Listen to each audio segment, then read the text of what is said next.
లోకంలో చూసుకోలేను, అందమైన రంగుని చూడలేను, ఈ లోకాన్ని చూడలేను, అందుకనే నేనే గొప్ప. నువ్వే గొప్ప, నేనే గొప్ప. ఈ లోకంలో కళ లేకుండా చాలా మంది బ్రతుకుతారేమో, కానీ శ్వాస తీసుకోకుండా ఎవరు బ్రతకరు. ఏ పదార్థాలైనా వాసన చూడాలంటే ముఖ్యం కావాలి, శ్వాస తీసుకోవాలన్నా ముఖ్యం కావాలి, అందుకని నేనే గొప్ప. మీరేం గొప్ప, నేనే గొప్ప. నేను చెవుల్ని, నేను లేకుండా మీరు ఏం పని వినలేరు, ఏ సమాచారమైనా నా వల్లే వినాలి, అందుకే నేనే గొప్ప. ఇది గొప్ప, నేనే గొప్ప. నేను లేకపోతే మీరు ఎవరు మాట్లాడలేదు, తినలేదు, చదవలేదు, అందుకే నేనే గొప్ప.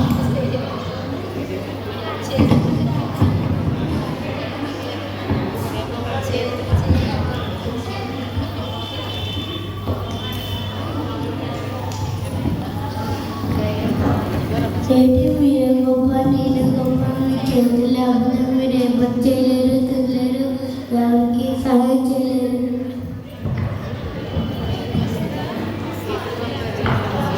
మీరే గొప్ప, నేను గొప్ప.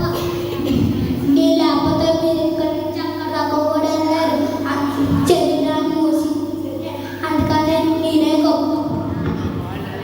నేను గొప్ప.